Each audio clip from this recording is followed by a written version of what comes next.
नमस्कार दोस्तों, स्वागत है आपका स्टडी फॉर सिविल सर्विसेज में। वीडियो को पूरा देखिए। कोई भी आपका फीडबैक है, कोई सजेशन है, तुरंत वीडियो में कमेंट करके जरूर बताइए। अच्छा लगे तो वीडियो लाइक जरूर कर लीजिए और ऐसे वीडियो लगातार फ्री में पाने के लिए चैनल को तुरंत सब्सक्राइब कर लीजिए और बेल आइकन को जरूर टैप कर लीजिए ताकि आगे भी सारे वीडियो आपको मिलते रहे। यूट्यूब में फॉलो करते हैं तो प्लीज ये वाला फ्री टेलीग्राम चैनल जरूर ज्वाइन कर लीजिएगा। सारे नोटिफिकेशन, सारे अपडेट यहीं पे आते हैं, ध्यान रखिएगा। स्टडी फॉर सिविल सर्विसेज का कोई भी पेड ग्रुप अगर आपको ज्वाइन करना है तो सिर्फ 856480530969606089786445 यही नंबर है हमारे, सिर्फ जहां पे कॉल या व्हाट्सएप कर सकते हैं।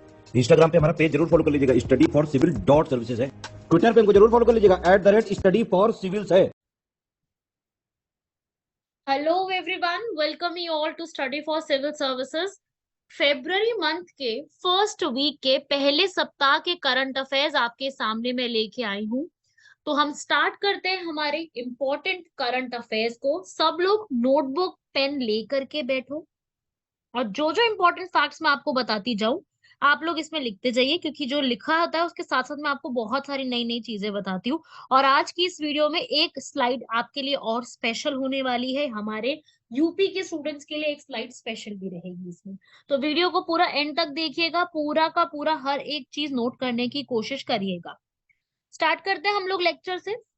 सबसे पहला हमारा करंट अफेयर्स है, डिफेंस न्यूज से मैं स्टार्ट कर रही हूँ।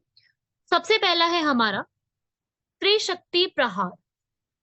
आर्मी, एयरफोर्स और सीएपीएफ, नेवी नहीं है, आर्मी, एयरफोर्स और सीएपीएफ ने मिल करके एक एक्सरसाइज स्टार्ट करी है जिसका नाम है त्रिशक्ति प्रहार या ट्राई शक्ति प्रहार के नाम से। तो अब हमें ये समझना है यहाँ पर कि ये ट्राई शक्ति प्रहार जो है, ये भारतीय सेना के ये जो पूरा स्टार्ट किया गया है, ये उत्तरी बंगाल में इसको पूरा स्टार्ट किया गया है। ये 21 जनवरी से 31 जनवरी तक पूरी हुई थी। तो इसके जो फाइनल रिजल्ट आए हैं वो हमें फेब्रवरी में देखने को मिले हैं। बहुत बड़ा ड्रिल यहाँ पे किया गया है। नाम क्या है? त्रिशक्ति प्रहार। Very very important. कहाँ पे? उत्तरी बंगाल, नॉर्थ बंगाल में किया गया है इसको। सो इसमें जितना भी हमारे नए नए पीढ़ी की नई नई हमारी हथियार हैं और उपकरण है, जैसे लड़ाकू विमान, हेलीकॉप्टर, टैंक, जो आर्टिलरीज, बंदूकें, पैदल सेना का यहाँ पर ये सारी चीजें यहाँ पर परफॉर्म की गई हैं। ये याद रखिएगा। यहाँ पर ये बताया गया है कि हम सिलीगुड़ी को, जो हमारा कॉरिडोर है, ये सिलीगुड़ी कॉरिडोर को हम लोग कैसे बचा सकते हैं। जानते हैं सब लोग इस सिलीगुड़ी कॉरिडोर को? ये रीजन आप सभी लोग सभी प्रकार से जानते हैं कि ये सिलीगुड़ी कॉरिडोर हमारा कितना इम्पोर्टेंट रीजन है। यहाँ पे बहुत एक तरीके से जरूरी है कि हम लोग यहाँ पर पूरा एक इंटीग्रेशन करके तैयार करें यहाँ पर। तो ये वो एक एरिया है सिलीगुड़ी कॉरिडोर, जिसको चिकन स्नेक के नाम से जाना जाता है। उसी रिस्पेक्ट में इसके लिए इस पूरी एक्सरसाइज को यहाँ पर स्टार्ट किया हुआ है। ठीक है भाई, याद रखिएगा। सिलीगुड़ी कॉरिडोर में 10 दिन का ये पूरा अभ्यास किया गया था। राफेल लड़ाकू विमान भी थे, बहुत सारे टैंक भी थे। लेकिन बस बेसिकली यही है कि त्रिशक्ति प्रहार क्या है। हम तीनों शक्तियां यहाँ पर मिल करके चाइना को मुंह तोड़ जवाब देने के लिए, भारत तैयारी के लिए जो है उसको तैयार पूरा यहाँ पर कर रहा है। नए नए हथियारों को यहाँ पर लाने की कोशिश की जा रही है। ठीक है भाई।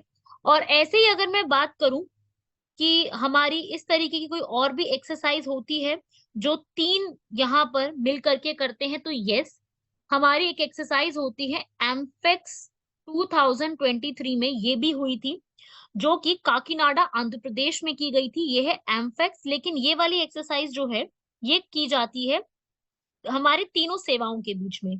थल सेवा, थल सेना, वायुसेना और जल सेना, इनके बीच में यहाँ पर परफॉर्म की जाती है एम्फेक्स। इस बार की कहाँ हुई है याद रखिएगा। इस बार की एक्सरसाइज हुई है काकीनाडा आंध्र प्रदेश। ये जनवरी के महीने में हुई थी। तो मैंने वहां पर जब जनवरी के करंट अफेयर्स करवाए थे तब मैंने आपको ये पूरा कवर अप करवाया था। ठीक है। तो यहाँ पे याद रखिएगा इसको, इस बार कहाँ पे हुई है, किस किस के बीच में हुई है, इससे सवाल आपका बन सकता है। सीएपीएफ की फुल फॉर्म क्या होती है? Central armed police forces. Next article है हमारा, फिर यही अभी डिफेंस से जुड़ा हुआ है। इंडियन आर्मी ने एक ऑपरेशन परफॉर्म किया है, ऑपरेशन सद्भावना। हिंदी इंग्लिश दोनों में इसको यही पढ़ेंगे, ऑपरेशन सद्भावना।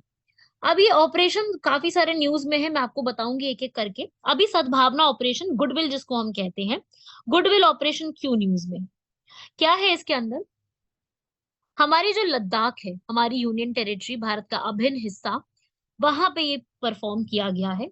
आर्मी के जितने भी वहां पे गुडविल स्कूल्स चलते हैं, उन सब लोगों ने मिल करके वहां पे इंफ्रास्ट्रक्चर के लिए, एजुकेशन के लिए, शिक्षा को बढ़ावा देने के लिए यहाँ पर सद्भावना ऑपरेशन परफॉर्म किया है। और ये सद्भावना ऑपरेशन लद्दाख की डेवलपमेंट के लिए है। और इसका मतलब ये नहीं है कि यहाँ पर कोई कोई हथियारों के लिए किया गया, नहीं नहीं, ये किया गया है डेवलपमेंट के लिए, विकास के लिए। इसी के साथ साथ सद्भावना ऑपरेशन में 8.82 करोड़ रुपीस जो है वो सैंक्शन किए गए हैं। इतना बड़ा अमाउंट सैंक्शन किया गया है। और 2200 से ज्यादा बच्चे हैं जो इन सद्भावना स्कूल्स में, आर्मी स्कूल्स में पढ़ाई भी कर रहे हैं। तो इंडियन आर्मी का ये ऑपरेशन बहुत सारे चल चुके हैं। इससे पहले ऑपरेशन रक्षक, ऑपरेशन सर्प विनाश, ऐसे बहुत सारे चले हैं। अभी के लिए जो है ये ऑपरेशन स्टार्ट किया गया, ऑपरेशन सद्भावना, ऑपरेशन गुडविल, ताकि वहां पे लोगों का मन, लोगों का हार्ट, लोगों का माइंड जीता जा सके। ठीक है भाई, ये आप याद रखिएगा। इस पूरे ऑपरेशन का यहाँ पर जो एक स्लोगन रखा गया है वो क्या रखा है? जवान और आवाम, अमन है मुकाम। ये यहाँ पे रखा गया है, इस चीज को भी याद रखिएगा। ये सारी चीजें आपसे पूछी जा सकती हैं, किसने परफॉर्म किया और कहाँ के लिए हुआ है, ये जरूर पूछा जा सकता है। नेक्स्ट हमारी इंपॉर्टेंट न्यूज क्या है? अवनी चतुर्वेदी के बारे में।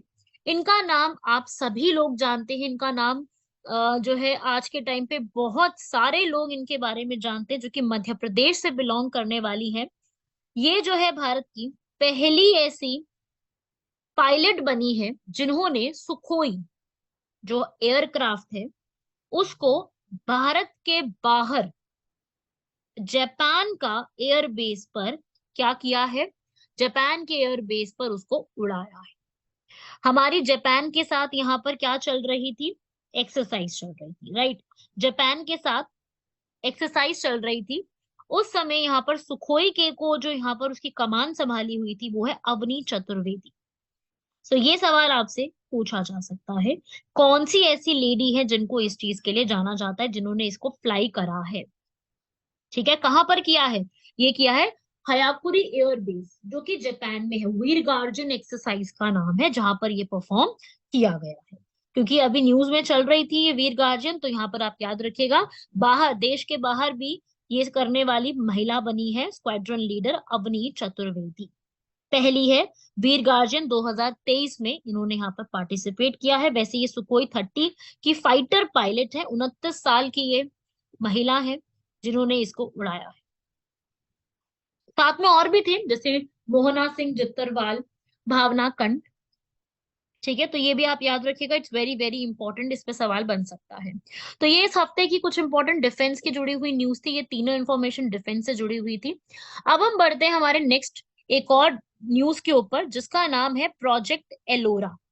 अभी ये न्यूज में है काफी ज्यादा, प्रोजेक्ट एलोरा। हुआ क्या है इसके अंदर? इसके अंदर ये किया जाएगा कि जितनी भी हमारी लैंग्वेजेस हैं, इंडियन लैंग्वेजेस है, जिनकी पहचान बहुत ज्यादा नहीं है, उनको हम लोग क्या लेके आएंगे? बड़े पर्दे पे लेकर के आएंगे। इसका बेसिक, इसका पूरा ऑब्जेक्टिव क्या है कि हमारी जितनी भी दुर्लभ भाषाएं हैं भारत की, उनको संरक्षित किया जाएगा। क्वेश्चन पता है कहाँ से बनेगा? कि ये पूरा जो प्रोजेक्ट है ये कौन कर रहा है? ये प्रोजेक्ट माइक्रोसॉफ्ट यहाँ पर लॉन्च कर रहा है। माइक्रोसॉफ्ट वो द्वारा इसको भारत की उन भारतीय भाषाओं की एक ऐसी दिशा जिनको आप हम लोग उतना नहीं जानते हैं, जैसे कि अभी उन्होंने 3 लैंग्वेजेस को डिसाइड करा है। एक तो है गोंदी, एक है ईदू मीशमी, और एक है मुंडारी। जैसे आप लोग भी कहेंगे कि ये लैंग्वेज तो मैम हमने कभी सुनी नहीं है ना? तो ये रेयर लैंग्वेजेस है, इसी को जानते नहीं है ज्यादा। तो इसी को प्रिजर्व करने के लिए 2015 में स्टार्ट किया था, जिसको अब प्रॉपरली यहाँ पर स्टार्ट कर दिया गया। तो प्रोजेक्ट का नाम हमसे पूछा जा सकता है, प्रोजेक्ट का नाम हमारे लिए इंपॉर्टेंट बन जाएगा, तो आप लोग इसको लिख लीजिए, प्रोजेक्ट एलोरा। एलोरा आप लोगों ने सुना होगा, ये केव्स का भी नाम है, वो महाराष्ट्र की है, ठीक है, लेकिन उसका इससे कोई मतलब नहीं है। इसकी फुल फॉर्म क्या है एलोरा की? एनेबलिंग लो रिसोर्स लैंग्वेजेस। हिंदी में क्या कहते हैं? ये वाला, कम संसाधन वाली भाषाओं को सक्षम करना। ये है इसका बेसिक ऑब्जेक्टिव, इसका मीनिंग। क्लियर है सबको? ये एग्जाम में क्वेश्चन आएगा, इससे जुड़ी हुई सारी ये वाली इंफॉर्मेशन थी जो आपसे पूछा जा सकता है। ये सारी इंफॉर्मेशन आपको इंग्लिश हिंदी आपके सामने पूरा लिखा हुआ है, कोई समस्या नहीं आएगी आपको। मैं इंग्लिश हिंदी पूरा आपको यहाँ पर बता रही हूँ हर एक चीज में, ताकि कोई किसी को भी हिंदी इंग्लिश की कोई कंप्लेंट ना रहे। ठीक है भाई, ऐसे इसको याद रखिएगा पूरे को। और मैं लैंग्वेजेस बता दूं अगर आपको, ये जो मुंडारी लैंग्वेज है, जैसे ये मुंडारी लैंग्वेज है ना, मुंडा ट्राइब्स हैं जो झारखंड के, वहां पे सबसे ज्यादा बोली जाती है। झारखंड संथाली रीजन जो है वहां पे बोली जाती है। ऐसे अगर मैं बात करूं गोंदी लैंग्वेज, है ना, ये गोंदी ना बेसिकली एक गोंदी एक रिवर का भी नाम है, तो उससे कंफ्यूज मत करना। तो ये एक गोंदी लैंग्वेज है यहाँ पर प्रॉपरली जो बोली जाती है साउथ इंडिया। ठीक है, साउथ इंडिया में इस प्रॉपर इसको बोला जाता है। ऐसे ही ईदू मिश्मी लैंग्वेज, ये ट्राइबल पीपल ही बोलते हैं वहां के भी। ये बोली जाती है असम के रीजन में, लोहित का जो रीजन है, अरुणाचल असम, नॉर्थ ईस्टर्न की लैंग्वेज है। नेक्स्ट है विशाखापट्टनम। अभी रिसेंटली ही ये डिसाइड हुआ है कि आंध्र प्रदेश के जो चीफ मिनिस्टर है वाई एस जगन मोहन रेड्डी, उन्होंने बोला है कि हमारी स्टेट की कैपिटल क्या रहेगी, विशाखापट्टनम।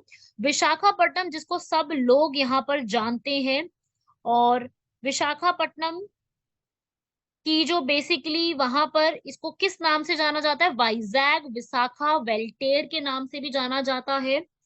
और विशाखापट्टनम जो है हमारी, इनको भाग्य का शहर या फिर पूर्वी तट का गहना के नाम से भी जाना जाता है। ये इसके अनदर नेम्स है जो मैं आपको बता रही हूँ, जो कि आपको दिमाग में रखने हैं, इनसे सवाल पूछे जाते हैं। ये आंध्र प्रदेश की सबसे बड़ी सिटी है, सबसे लार्जेस्ट, सबसे अधिक आबादी वाला शहर है, और सबसे बड़ा शहर भी है। और ये आंध्र प्रदेश की स्मार्ट सिटीज में भी इंक्लूडेड है। आंध्र प्रदेश में कलिंगा किंगडम का राज हुआ करता था, तो अभी आंध्र प्रदेश हमारे लिए न्यूज में है। ईस्टर्न घाट्स, पूर्वी घाट है और बंगाल की खाड़ी के बीच में है। यहाँ पर विशाखापट्टनम जो है ये एक पोर्ट भी है, एक जहाँ पर मेजर पोर्ट, भारत में 12 मेजर पोर्ट है ना, उन 12 मेजर पोर्ट में से एक ये भी मेजर पोर्ट है। और फिफ्थ बिजिएस्ट है। बिजिएस्ट की बात करें सबसे ज्यादा व्यस्त कहाँ पर है, तो ये 5वें नंबर पे आता है।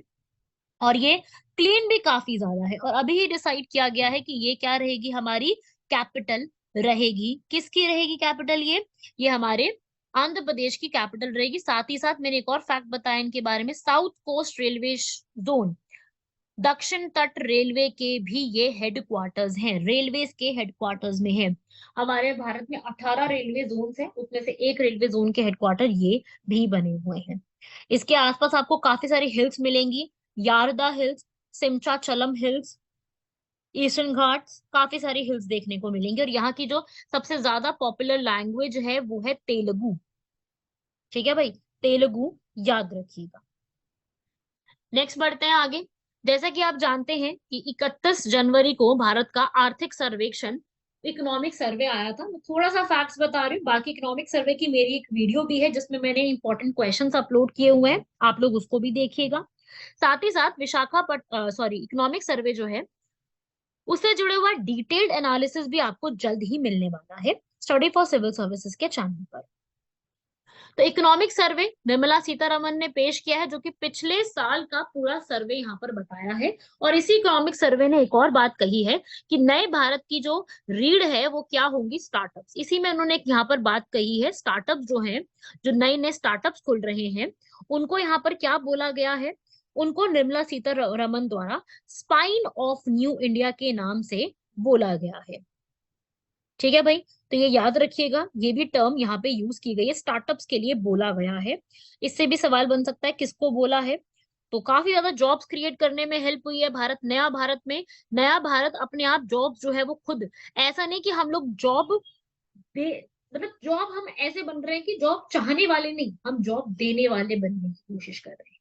तो भारत का जो पारिस्थितिक तंत्र है वो इस तरीके से एक ऐसा ढांचा तैयार करने की कोशिश की गई है कि Bharat one of the top startup में निकल के आए। तो अपॉर्चुनिटी, अवसर देने की बहुत जरूरी है। तो इस तरीके से ही सरकार ने एमएसएमई को बढ़ावा देने के लिए इसके ऊपर पूरा कोशिश करा है, और बोला है कि डिजिटल पेमेंट्स में भी हमारा काफी ज्यादा बढ़ावा हमने दिया। डिजिटल के मामले में हम डिजिटल पेमेंट्स के मामले में यूएसए और चाइना के बाद थर्ड नंबर पे आ चुके हैं। और इंडिया जो है यहाँ पर ड्रोन्स के लिए कह लो या फिर 5G की बात करो, सब चीजों के अंदर काफी ज्यादा अपने आप को एक्सेल करने की कोशिश कर रहा है। तो ये इकोनॉमिक सर्वे याद रखिएगा। इकोनॉमिक सर्वे क्या होता है? आप सर्वे किस चीज का करते हो? आप सर्वे करते हो जो पुरानी चीज हो चुकी है। जो पुरानी कोई चीज हो चुकी है आप उसी का सर्वे करोगे। तो इसी रिस्पेक्ट में सर्वे पिछले साल का होता है, जो कि प्रेसिडेंट यहाँ पर फाइनल जो है वो उस पर मंजूरी देते हैं और फिर फाइनेंस मिनिस्ट्री इसको रिलीज करती है। फाइनेंस मिनिस्टर उसको पेश करते हैं पार्लियामेंट में 31 जनवरी को, बजट आने से एक दिन पहले। बजट 1 फरवरी को आता है, उसके जस्ट एक दिन पहले क्या आता है? Economic survey. तो इकोनॉमिक सर्वे आया, इसकी डिटेल वीडियो आएगी आगे के लिए, इसलिए मैं इस पूरे टॉपिक को अभी यहाँ नहीं करवा रही, क्योंकि डिटेल वीडियो आपके सामने जल्दी ही आने वाली है। चलिए बढ़ते हैं आगे हम लोग। ये कुछ इंपॉर्टेंट न्यूज है। आईएसए का नया यहाँ पर रिपब्लिक ऑफ कॉन्गो हमारा इसके साथ जुड़ गया है। अब आईएसए इंटरनेशनल सोलर अलायंस, क्या कहते हैं इसको? अंतरराष्ट्रीय सौर गठबंधन, सूर्यपुत्र कंट्रीज का ये एक ग्रुप है। सूर्यपुत्र कंट्रीज क्या होती हैं? ये वो कंट्रीज होती हैं जो ट्रॉपिक ऑफ कैंसर, कर्क रेखा और ट्रॉपिक ऑफ कैप्रिकॉर्न जो है उनके बीच में आती है। वो सारी कंट्रीज आईएसए का हिस्सा बनने के लिए एलिजिबल हैं, जहां पे सौर जो ऊर्जा है वो अच्छी खासी वहां पे मिलती है। इंटरनेशनल सोलर अलायंस ये भारत द्वारा स्टार्ट किया गया अलायंस है। अभी तक इसके अंदर करीब 123 कंट्रीज जुड़ चुकी हैं। लिख लीजिएगा इस चीज को यहाँ पर। यहाँ पर इसको मोदी जी ने स्टार्ट करवाया था, वेम्बले स्टेडियम में इसके बारे में बोला था और इनको कहा था सूर्यपुत्र कंट्रीज। ठीक है। पेरिस में स्टार्ट किया था, लेकिन इसके हेडक्वार्टर्स कहाँ है? क्योंकि इंडिया ने स्टार्ट किया तो हेडक्वार्टर्स कहाँ होंगे इसके? इंडिया के अंदर गुरुग्राम हरियाणा में इसके हेडक्वार्टर्स लोकेटेड है। और इसके यूएन इसमें यूएन के भी काफी सारे मेंबर्स आज के समय में पार्टिसिपेंट है। और इसकी ऑफिशियल लैंग्वेज क्या है ये आपको पता होनी चाहिए। एक तो इंग्लिश है, एक हिंदी है और इसकी ऑफिशियल लैंग्वेज है फ्रेंच। ये भी आपसे सवाल किया जा सकता है। तो मेंबर्स इसमें कौन कौन है ये जरूर आपको पता होना चाहिए। स्टार्टिंग में 16 कंट्रीज ने अग्रीमेंट साइन किया था, करते करते आज आप देख सकते हैं कितनी सारी कंट्रीज जुड़ चुकी हैं। तो आज के टाइम पे इंडिया की इस इनिशिएटिव में बहुत सारी कंट्रीज जुड़ चुकी हैं। कॉन्गो भी इसका पार्ट बन चुका है, रिसेंटली बना है, इसलिए ये न्यूज में चल रहा है, इसलिए मैंने आपसे ये बताया है। सबको लर्न करना है इस चीज को। भारत की पहल है, हाई चांस है क्वेश्चन आ सकता है। नेक्स्ट, एक म्यूजिशियन है, इनका नाम आपने पहले सुना होगा, रिकी केज। रिकी केज ये इंडियन म्यूजिकल कंपोजर है। ठीक है। ये रिकी केज को इन्होंने 3 बार यहाँ पर जो ग्रैमी है उसको यहाँ पर जीता है। बैंगलोर से आने वाले ये लड़के, इन्होंने यहाँ पर ग्रैमी अवार्ड्स को भी अपना तीसरा इन्होंने यहाँ पर ग्रैमी अवार्ड जीता है। ठीक है। तो न्यूयॉर्क में और जेनेवा में जो है यहाँ पर पूरा प्रदर्शन हुआ था और तीसरी बार इन्होंने यहाँ पर ग्रैमी अवार्ड्स को जीता है। तो इस पूरे के पूरे फैक्ट्स को यहाँ पर याद रखिएगा।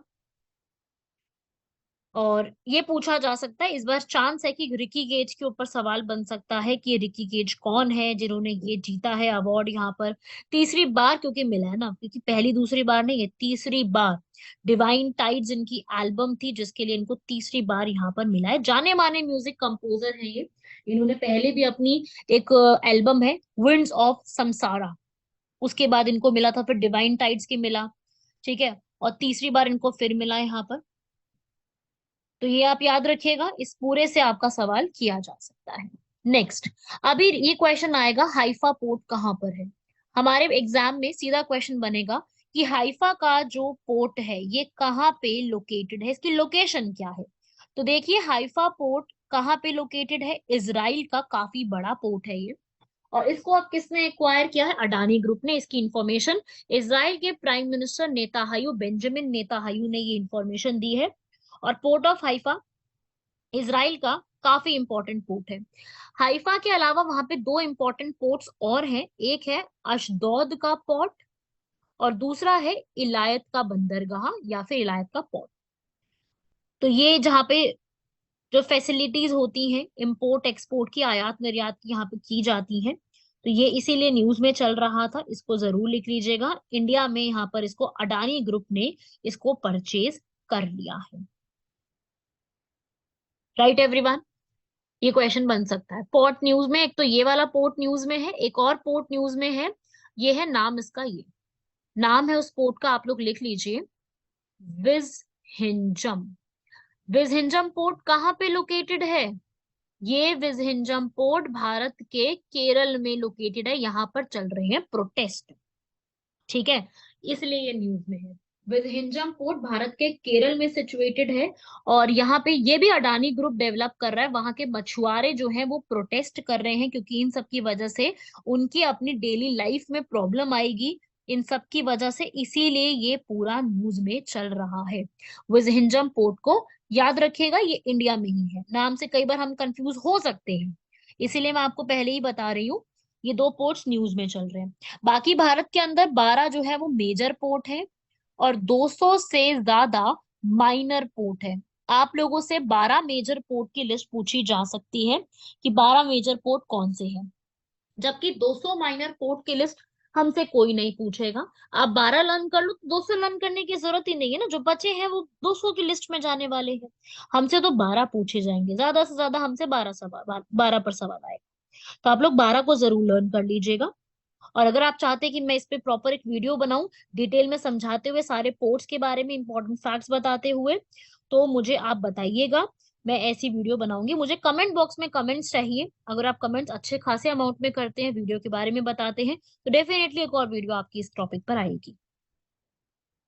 नेक्स्ट बढ़ते हैं हमारे, ये है मेरे लिए यूपी का, यूपी के स्टूडेंट्स के लिए एक स्पेशल, मैंने यहाँ पर यूपी से जुड़ी हुई स्पेशल न्यूज इकट्ठी करी है, जो हर एक के लिए इंपॉर्टेंट है, ऐसा नहीं सिर्फ यूपी स्टूडेंट्स के लिए है, जो भी बच्चे ये सुन रही हैं सबके लिए इंपॉर्टेंट है।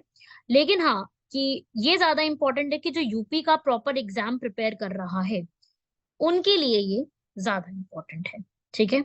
तो एक प्लान है यहाँ पर, आरोही पैनल प्रोग्राम, यूपी की सरकार ने इसको स्टार्ट करा है।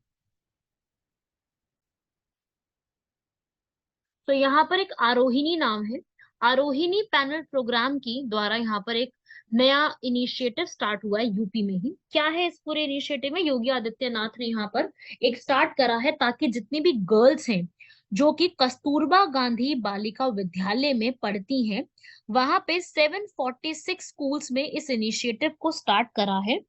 इसमें क्या होगा कि जो हमारी बेटियां हैं, हमारी डॉटर्स को यहाँ पर आत्मनिर्भर बनाने की कोशिश की जाएंगी, ताकि वो अपने अधिकारों के लिए यहाँ पे हक से लड़ सके।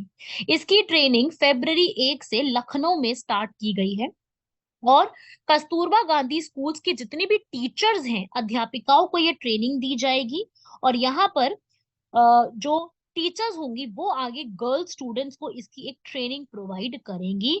इसको यहाँ पर टीचर्स ट्रेनिंग की बेसिकली आरोहिणी प्रोग्राम गर्ल्स के लिए स्टार्ट किया। तो हमसे पूछा जा सकता है आरोहिणी पैनल प्रोग्राम किस चीज से जुड़ा हुआ है, तो याद हो जाएगा आप लोगों को कि ये क्या चीज है, तो हमसे पूछा जा सकता है इसके ऊपर, ठीक है भाई। नेक्स्ट हमारा यहाँ पे क्वेश्चन है कि यहाँ पर स्क्वाड्रॉन लीडर तुलिका रानी को उत्तर प्रदेश की G20 ब्रांड एम्बेसडर के रूप में अभी हाल फिलहाल में ही नियुक्त किया गया है। उत्तर प्रदेश में जितने भी यहाँ पे इनिशिएटिव होंगे यूनिवर्सिटीज में, कॉलेजेस में, उन सब में ये भाग लेंगी, और इन्होंने यहाँ पर बोला भी है। और ये है कौन? बेसिक बात है, तुलिका रानी है कौन? तुलिका रानी उत्तर प्रदेश की से बिलोंग करती हैं। ये पहली महिला बनी है 2012 में जिन्होंने माउंट एवरेस्ट को क्लाइंब किया था, और साथ ही साथ एशिया का सबसे बड़ा वोल्केनो माउंट दमावंद को भी चढ़ाई करी थी। ये उत्तर प्रदेश की है, इसलिए उत्तर प्रदेश की सरकार ने इनको यहाँ पर इस चीज के लिए मौका दिया। इनको बहुत सारे अवार्ड्स भी दिए जा चुके हैं यूपी की गवर्नमेंट द्वारा भी, और इसीलिए इन्होंने यूथ और महिलाओं को आगे बढ़ने का एक रास्ता दिया है, प्रेरणा दी है, इसीलिए उनको ब्रांड एम्बेसडर G20 में यूपी का स्पेशल बनाया गया। नेक्स्ट, अभी यहाँ पर जोनल काउंसिल की एक मीटिंग हुई है। जोनल काउंसिल, हिंदी इंग्लिश आप जोनल काउंसिल ही इसको पढ़ेंगे। उत्तराखंड में इनकी मीटिंग हुई है। देखो, मैंने, अब आप सोचोगे कि मैम ने यूपी और उत्तराखंड को कैसे कंबाइन कर दिया, उत्तराखंड तो अलग है, यूपी अलग है, तो मैं आपको ये समझा देती हूँ। यहाँ पर हुआ कुछ ये है, ऐसा होता है कि उत्तराखंड और यूपी दोनों ही सेंट्रल जोनल काउंसिल का हिस्सा है, इसलिए यहाँ पर उत्तराखंड में मीटिंग हुई है, लेकिन जोनल काउंसिल में पार्टिसिपेट जो है वो किसने किया है? यूपी ने भी किया है, क्योंकि यूपी यहाँ पर किसका हिस्सा है? यूपी इसी का यहाँ पर हिस्सा है, सेंट्रल जोनल काउंसिल। यहाँ पर उत्तराखंड के देहरादून में हुई है। ये स्टैंडिंग कमेटी की मीटिंग थी, ठीक है, स्टैंडिंग कमेटी की मीटिंग थी, जिसमें अब देखो सेंट्रल जोनल काउंसिल में क्या क्या, अगर मैं भारत के जोनल काउंसिल्स की बात करूं तो भारत में 5 जोनल काउंसिल्स आते हैं, जिसमें से उत्तर, दक्षिण, नॉर्थ साउथ लिख रही हूं मैं, पश्चिम, पूरब और मध्य, सेंट्रल, 5 जोनल काउंसिल्स है हमारे। याद रखिएगा सेंट्रल जोनल काउंसिल्स में क्या क्या आते हैं। सेंट्रल जोनल काउंसिल में छत्तीसगढ़ और एमपी, एमपी से ही तो सेपरेट हुआ है छत्तीसगढ़, यूके और यूपी, यूपी से ही तो यूके अलग हुआ है, और साथ ही साथ बिहार, सॉरी इसमें बिहार नहीं है, बेसिकली ये 4 है, काफी बड़े ये प्रदेश है, इसलिए ये 4 इसके अंदर शामिल, ठीक है। और इस सेंट्रल जोनल काउंसिल की अगर आपसे हेडक्वार्टर पूछता है तो ये प्रयागराज इलाहाबाद में है, ठीक है, ये याद रखना। 5 है, 6 मत काउंट करना इनको। 5 जोनल काउंसिल है और एक नॉर्थ ईस्ट काउंसिल है, उत्तर पूर्वी काउंसिल, जिसके हेडक्वार्टर्स शिलोंग में है, जिसको अभी 50 साल कंप्लीट हुए थे, 1972 में बनी थी, 2022 में इसको 50 साल कंप्लीट हो गए थे, इसलिए ये भी न्यूज में थी। तो ये अलग है। क्वेश्चन में अगर देखो ये बहुत इस तरीके के सवाल बहुत कंफ्यूजिंग होते हैं, इसलिए मैं समझा रही हूँ आपको।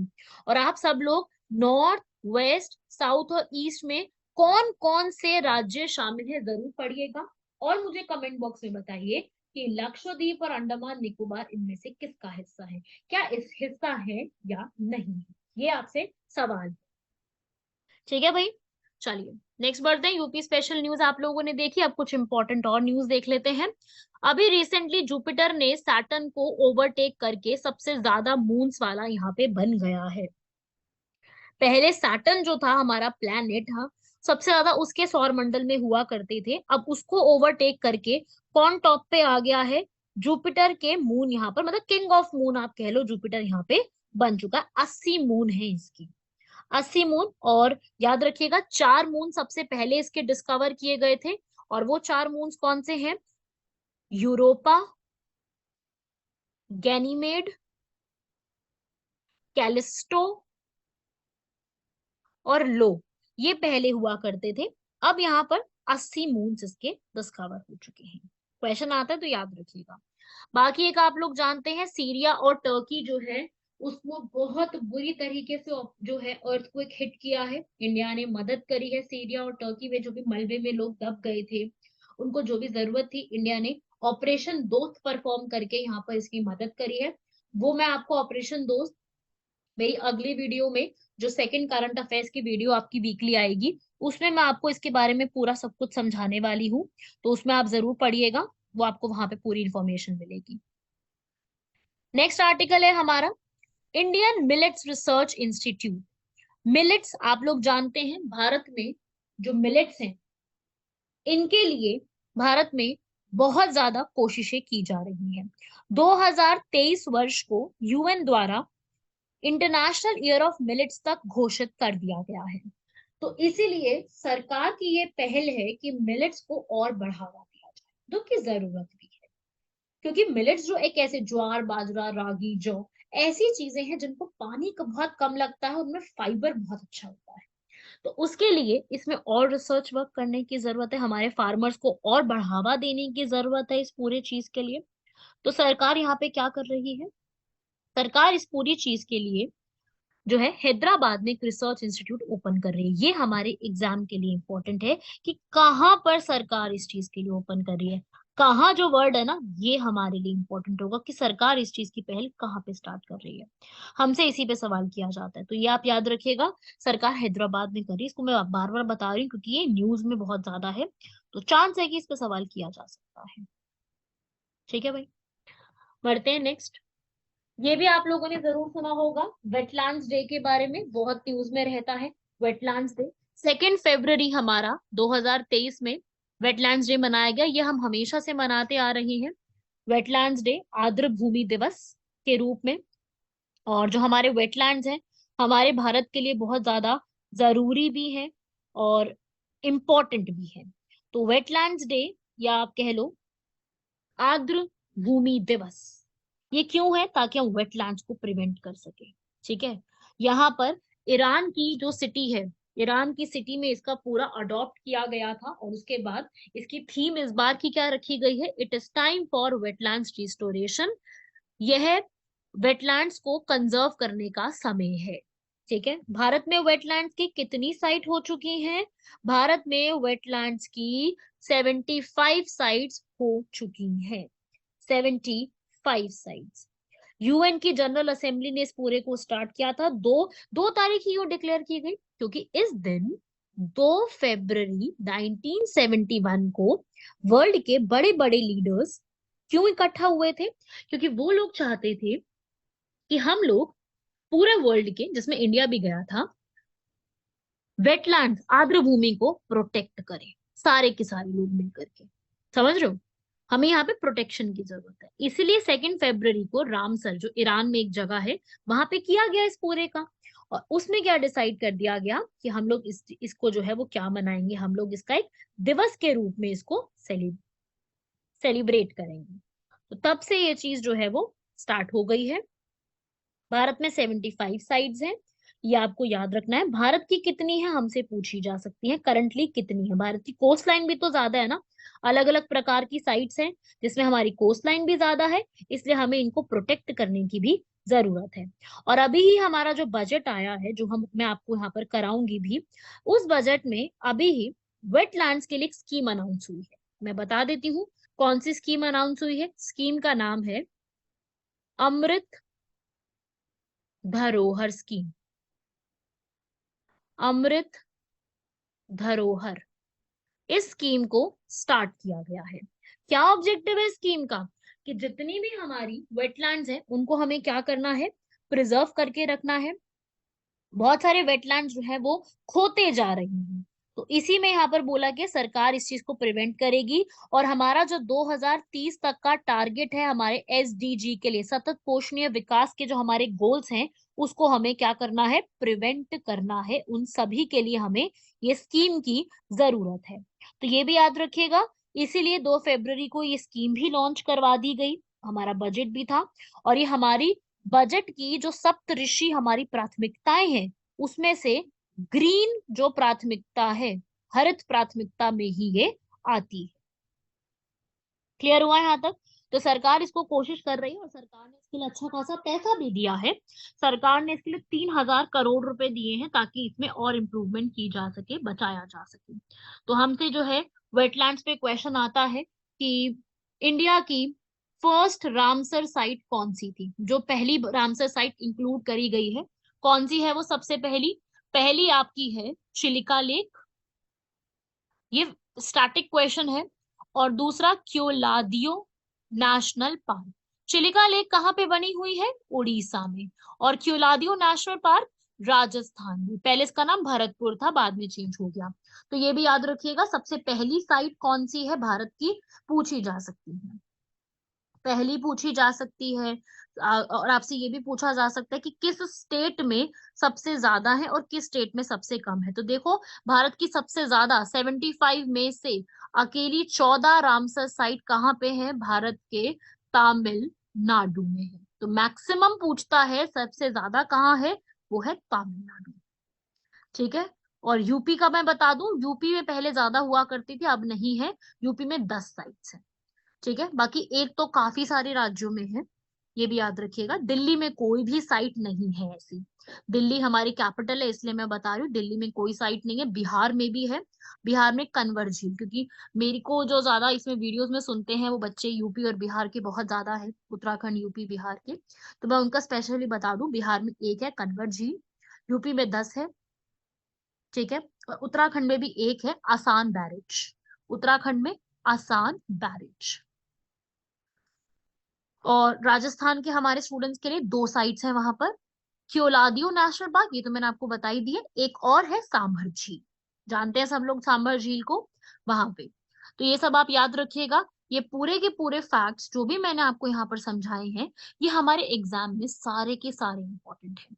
तो जितना भी मैंने आपको आज इसकी वीडियो में समझाया है, आप लोगों को सारी चीजें क्लियर हुई होंगी। बाकी आप लोगों के लिए हम लोग इकोनॉमिक सर्वे और बजट पे डिटेल्ड वीडियो लेके आएंगे जिसमें से आपको 100% क्वेश्चन मिलेंगे और आपको उन वीडियोस को देखने के बाद कुछ और देखने की जरूरत नहीं पड़ेगी। बाकी मेरी आपने ये वीडियो देखी है, पूरी कंप्लीट करी आप लोगों ने। उसके अलावा आप लोगों के लिए मैं अगले हफ्ते के करंट अफेयर्स वो भी जल्दी ही अपलोड हो जाएंगे आपके लिए, उनको भी सुनिएगा। सारे अपने आप लोग नोट्स बनाते रहिए। आप लोगों को वीडियो कैसी लगी वो मुझे कमेंट बॉक्स में बताइएगा पूरी सुनकर। ठीक है भाई, मिलते हैं आप लोगों से अगले लेक्चर में।